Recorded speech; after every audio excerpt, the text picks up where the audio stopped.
नमस्कार. आजच्या भागामध्ये आपण बघूया. इथे आकाशने आता डॉक्टरांना फोन केलेला असतो, हे विचारण्यासाठी की भूमीला बरं करण्यासाठी आम्ही काही प्रयत्न करू शकतो का? म्हणजे आम्ही जर असे प्रयत्न केले तर भूमीला काही त्रास तर होणार नाही ना? तेव्हा इथे डॉक्टरांनी आता परवानगी दिलेली असते, की तुम्ही अशी परिस्थिती निर्माण करू शकता, की जे काही त्यांच्या आयुष्यात घडून गेले ते त्यांना आठवू शकतं. पण जबरदस्तीने त्यांना काही सांगण्याचा प्रयत्न करू नका असं सांगितलेलं असतं. तेव्हा इथे डॉक्टरांनी आता परवानगी दिलेली असते. ते ऐकून इथे आजीला, रघु काकाला आणि मानसीला खूप जास्त आनंद होतो. तेव्हा इथे आकाश म्हणतो, की डॉक्टरांनी परवानगी दिली आहे. तेव्हा आजी म्हणत असतात, की "रघु, अगदी चांगल्या मुहूर्तावरती आलंयस. तुझ्या मदतीने आम्हीसुद्धा आता भूमीला लवकरात लवकर सगळं आठवेल यासाठी प्रयत्न करणार आहोत." भूमीला तो 1 वर्ष आठवला, की तिच्या आयुष्यातला किती महत्त्वाचा वर्ष तो होता, हे सुद्धा तिला ते कळेल. तेव्हा इथे आता आजी म्हणत असते, की "आता काय काय करायचं आहे ते फक्त सांगा." तेव्हा इथे आकाश म्हणत असतो, की "आता आपल्याला फक्त एवढंच करायचं आहे, की भूमीला आधीचं काहीतरी आठवेल अशी परिस्थिती निर्माण करायची आहे. तिला जबरदस्तीने काही सांगायचं नाही." रघु काका म्हणतात, की त्यांच्या आयुष्यात आधी जे जे काही घडून गेले त्यातलेच आपण प्रसंग पुन्हा एकदा निर्माण करायचे. आकाश म्हणतो, की भूमीला असं वाटायला नको, की आपण ते सगळं मुद्दामून करतोय. अशी परिस्थिती आपण निर्माण करायची, की तिला ते सगळं खरंच वाटलं पाहिजे. तेव्हा मानसी म्हणते, "भाऊजी काळजी करू नका. मी आणि अथर्व आम्ही तुमच्याबरोबर आहोत. तुम्हाला जी काही मदत लागेल ती आम्ही करू." तेव्हा आकाश म्हणतो, "म्हणजे काय मानसी? अगं जेव्हा आम्ही असं काहीतरी करत असतो ना, तेव्हा मी तुला आणि अथर्वला गृहीतच पकडलेलं असतं. म्हणजे तुम्ही माझ्याबरोबर असाल आणि मदतसुद्धा कराल." तेव्हा इथे मानसी म्हणते, "हो भाऊजी, आम्ही तर आहोतच." तेव्हा इथे आता रघु काका म्हणतात, की "आकाश बाबा, आता फक्त काय काय करायचं आहे ते फक्त तुम्ही ठरवा." तेव्हा इथे आकाश म्हणत असतो, की "माझ्या डोक्यात एक आयडिया आहे आणि ती म्हणजे अशी, की आजी उद्या श्रावणी सोमवार आहे ना, त्याच्यामुळे आपण आता छान पूजा ठेवायची आहे घरामध्ये आणि कीर्तन वगैरे ठेवायचं आहे. त्यामुळे भूमीला या सगळ्याचा फायदा होऊ शकतो." तेव्हा इथे आपण मागच्या वर्षी जे जे काही केलं होतं ना श्रावणी सोमवारला, ते सगळं आपण आता करायचं आहे आणि तेव्हा आपण असं काहीतरी करायचं ज्यामुळे भूमीला आधीचं सगळं काही आठवेल आणि तिची मेमरी लवकरात लवकर परत येईल. तेव्हा इथे आता नेमका काय प्लॅन करायचा आहे ते आता इथे आकाश, आजी आणि मानसी आणि त्यांच्यामध्ये रघु काका आता चौघंजणं हळूहळू बोलत असतात. तेव्हा रघु काका म्हणत असतात, की "आकाश बाबा, तुम्ही खूप चांगल्या पद्धतीने योजना आखलेली आहे. अगदी असंच आपण करूया. आपण अशी परिस्थिती निर्माण करायची, की इथे मालकीनबाईंना वाटलं पाहिजे, की हे आत्ताच घडते की काय आणि तेव्हा त्यांना हे आपल्या आयुष्यात आधी घडून गेले का, असं सुद्धा वाटलं पाहिजे. त्यामुळे इथे आता पौर्णिमा त्यांचं बोलणं लपून-छपून ऐकत असते. तेव्हा इथे रघु काका म्हणतात, "आकाश बाबा, तुमचं चालू द्या अजून काय काय प्लॅनिंग करायचं आहे ते. मी जरा जातो, मालकीनबाईंना मदत करतो." त्या स्वयंपाकघरात असतील ना, तेव्हा इथे भूमी आता स्वयंपाक करत असते. तेवढ्यातच तिथे रघु काका मदतीला आलेले असतात. भूमी म्हणते, "रघु काका, तुम्ही जेव्हापासून आलात ना, तेव्हापासून माझं काम एकदम हलकं झालं." रघु काका म्हणतात, की "मालकीनबाई, तुमच्या उपयोगी पडलो ना, त्यातच मला समाधान आहे. मी तुमच्या काहीतरी मदत करण्यासाठी उपयोगी पडलो." तेव्हा इथे भूमी म्हणत असते, "रघु काका, तुम्ही खूप वर्षे इथे काम करताय ना?" तेव्हा रघु काका म्हणतात, "हो, खूप काम करतोय." तेव्हा इथे रघु काका म्हणतात, "मालकीनबाई, रागिनी मॅडम कधी येणार आहेत?" तेव्हा इथे भूमी म्हणते, की "मला असं वाटतंय उद्यापर्यंत येतील." तेव्हा रघु काका म्हणतात, की "किती करतात ना रागिनी मॅडम तुमच्यासाठी, आकाशबाबांसाठी." तेव्हा इथे भूमी म्हणते, "हो ना, म्हणजे आत्या माझ्यावरती आणि आकाशवरती खूपच जास्त प्रेम करतात. आकाशला तर खूप जीव लावतात, सख्ख्या मुलाप्रमाणे." तेव्हा इथे रघु काका म्हणतात, "तेच ना, जेव्हा आकाशबाबांचे आई-वडील अपघातात गेले, तेव्हापासून रागिनी मॅडम इथे आहेत. म्हणजे तेव्हापासून त्यांनी आकाशबाबांचा सगळा बिझनेस, घर सगळं काही व्यवस्थित सांभाळलेलं आहे. म्हणजे त्यांच्या जागी जर दुसरं कोणी असतं, तर पैशांच्या हव्यासापोटी किती काय काय केलं असतं काही सांगता येत नाही. सगळी प्रॉपर्टी, संपत्ती स्वतःच्या घशात घालण्यासाठी लोकं किती खालच्या पातळीला जातात, हे तर आपल्याला माहितीच आहे. पण इथे रागिनी मॅडमने त्याचा कसलाही विचार न करता, कुठलीही प्रॉपर्टी स्वतःच्या नावावर न करता त्यांनी फक्त ह्या प्रॉपर्टीचा सांभाळ केला आहे, नाही का? नाहीतर त्यांच्या जागी दुसरं कोणीतरी असतं ना, तर मनामध्ये हा विचार आलाच असता लुबाडण्याचा, हिसकावून घेण्याचा. तेव्हा भूमीला आता आठवत असतं की तिने पेपरवरती सह्या घेतलेल्या असतात. इथे रागिनी आकाशला लहान मुलांसारखं समजवायला येत असते, त्याचे लाड करत असते. तेव्हा आकाशची स्मृती गेलेली असते आणि तेव्हा तो लहान मुलांसारखा वागत असतो. याबद्दल आता भूमीला काही जास्त आठवत नसतं, पण तरीसुद्धा तिच्यासमोर काही युज्वल तिच्यासमोर येऊन उभे राहतात आणि भूमी खूपच जास्त अस्वस्थ होते. त्यानंतर रघु काका म्हणतात की मालकीनबाई, मी सगळ्यांसाठी चहा बनवतो, तुम्ही आपल्या आकाशबाबांसाठी चॉकलेट मिल्क बनवा. तेव्हा भूमी म्हणत असते की नाही रघु काका, मी चहा बनवते, तुम्ही आकाशसाठी चॉकलेट मिल्क बनवा. त्याला तुमच्या हातचं चॉकलेट मिल्क खूप आवडायचं, त्याने मला सांगितलं होतं.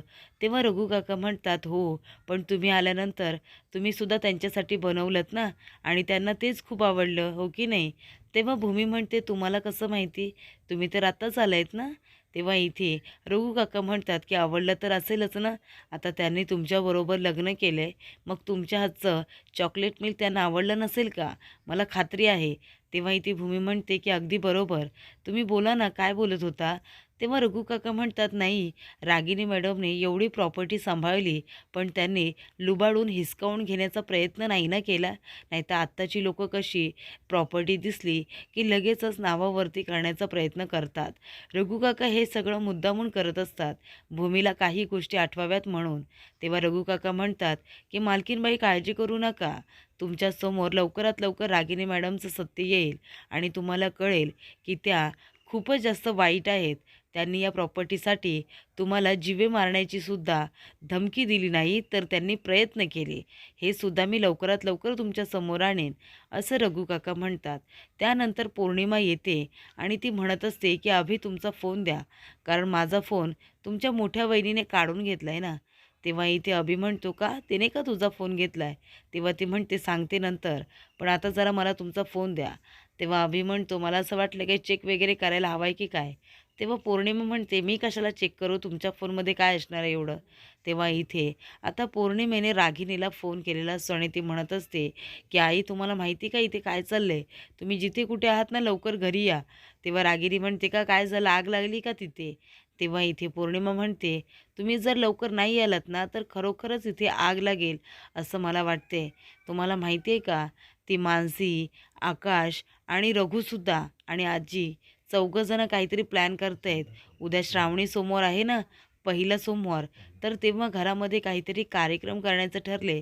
पण त्याच्यामध्ये सुद्धा आता त्या भूमीची मेमरी परत येण्यासाठी रघुने आणि आकाशने काहीतरी प्लॅन केलेला आहे आणि त्यामुळे इथे श्रावणी सोमवारची पूजा ठेवलेली आहे आणि तेव्हा कीर्तनसुद्धा असणार आहे. तेव्हा इथे आता सगळं काही पौर्णिमेने रागिनीला सांगितलेलं असतं. तेव्हा रागिनी म्हणते अगं मग पूर्ण ऐकायचं तरी ना, नक्की त्यांनी काय प्लॅन केला आहे ते? तेव्हा इथे पौर्णिमा म्हणते नाही ना, नक्की काय प्लॅन केला आहे ते मला ऐकू नाही आलं, पण श्रावणी सोमवारच्या पहिल्या दिवशी काहीतरी आहे घरामध्ये. तेव्हा इथे रागिनी म्हणते तू आहे ना त्या रघुवरती लक्ष ठेव, नाहीतर तो काही सांगेल बिंगेल त्या आकाशला आणि भूमीला, तर त्याच्यावरती बारीक नजर ठेवा. तेव्हा इथे आता पौर्णिमा म्हणते ठीक आहे, नवीन जबाबदारी दिलेली आहे ती तर पूर्ण करावीच लागेल ना. तेव्हा इथे आता पौर्णिमा आणि अभिने ठरवलेलं असतं की रागिनीला मदत करायची आणि तेव्हाच इथे आता अभि विचारत असतो का काय झालं? तेव्हा इथे आता पौर्णिमा म्हणत असते की श्रावणीचा जो पहिला सोमवार आहे त्या दिवशी घरामध्ये काहीतरी करायचं ठरवलेलं आहे, ते सुद्धा जोरदार. तेव्हा इथे आता भूमीला आठवत असतं रघु काका म्हणालेले असतात की एवढ्या वर्ष एक बाई अख्खा बिझनेस आणि घर सांभाळते, तिने जबरदस्तीने तो लुबाडण्याचा प्रयत्न अजिबात केलेला नाही आहे. त्यांच्या जागी दुसरं कोणी असतं तर हा प्रयत्न नक्की केला असता. तेव्हा भूमीला आता ते सगळं आठवत असतं. रघु काका म्हणतात मालकीनबाई लक्ष कुठे आहे तुमचं, मी मगापासून बोलतोय तुमच्याजवळ. तेव्हा भूमी म्हणते नाही, सगळेजण आता ब्रेकफास्टला येतील ना, तीच मी आता तयारी करून ठेवते.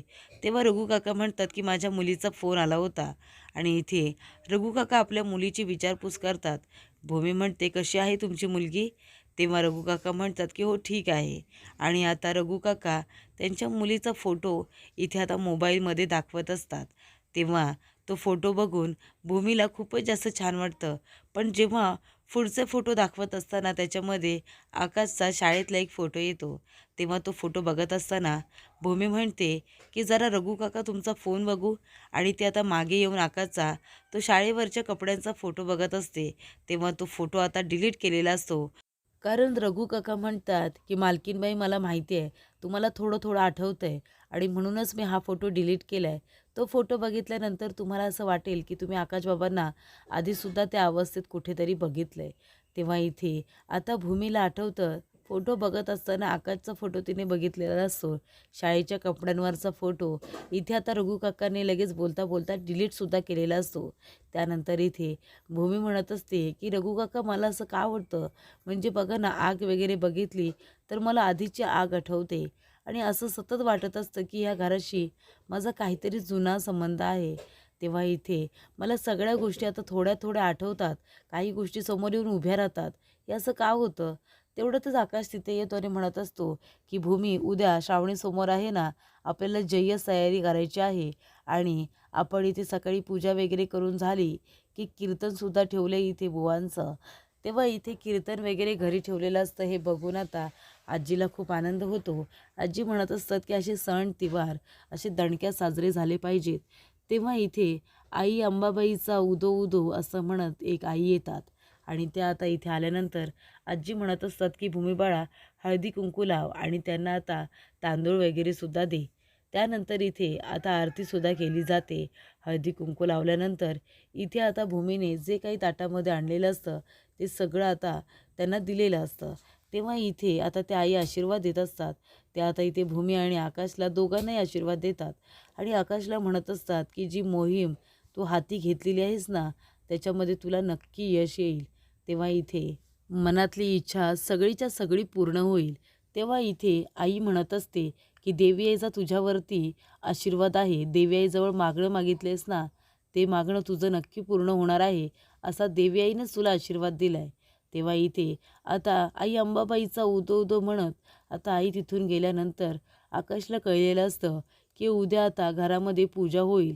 त्याच्यानंतरला असं काहीतरी घडेल ना की भूमीची मेमरी लवकरात लवकर परत येईल, खूप मदत होईल तिला. तेव्हा इथे आता पौर्णिमेला खूप राग येत असतो, कारण त्या आईने आता इथे आकाशला आणि भूमीला छान पद्धतीने आशीर्वाद दिलेला असतो. तेव्हा पौर्णिमा आपल्या मनामध्ये खूपच जास्त रागवलेली असते. ती म्हणते की उद्या असं काय होणार आहे ना ते मी पण बघते, नाही त्याच्यामध्ये तमाशा केला ना तर पौर्णिमा नाव नाही सांगणार. त्यानंतर इथे आता भूमी उद्याची सगळी तयारी करून ठेवत असते. तेव्हा तिथे आकाश येतो आणि म्हणत असतो काय काय चाललंय, का आता तू काम काढतेस, पसारा का खाली काढतेस? तेव्हा भूमी म्हणते आकाश मी पसारा काढत नाही आहे, मी उद्या पूजेसाठी आपल्यासाठी कपडे काढते. उद्या आपण दोघंजणं ट्युनिंग करूया, छान आपण पांढरे कपडे घालूया. तेव्हा इथे आकाश म्हणत असतो की मला तर तुझ्याबरोबर नेहमीच ट्युनिंग करायला आवडते, गेल्या वर्षीसुद्धा आपण केलेली माहिती आहे का? तेव्हा भूमी म्हणते गेल्या वर्षी आपण एकत्र पूजेला बसलो होतो. तेव्हा आकाश म्हणतो अगं भूमी तुला आता वाटते की तुझं आणि माझं लग्न झालं आहे, मला तर कधीपासूनच वाटते की आपल्या दोघांचं लग्न झालं आहे, म्हणून मी वर्ष म्हणालो ना. तेव्हा इथे आकाश आता भूमीला म्हणत असतो की भूमी तू खरंच खूप चांगली आहेस, तुला माहिती आहे का तू प्रत्येक वेळी दुसऱ्यांचा विचार करत असतेस. तेव्हा भूमी म्हणत असते की हो का? तेव्हा इथे भूमी म्हणते की झाली का तुझी फ्लर्टिंग सुरू, आता असं जवळ यायचं आणि माझं कौतुक करायचं. तेव्हा आकाश म्हणतो हो, कारण मी नेहमी कौतुक तरी करत असतो, पण माझं कुणीतरी कौतुक करेल असं सुद्धा मला वाटतं, पण इथे तर माझं कोणी कौतुकच करत नाही. तेव्हा भूमी म्हणते हो का? प्रत्येक गोष्ट ही सांगायला लागते असं नसतं, काही गोष्टी समजून घ्यायच्या असतात नजरेतून.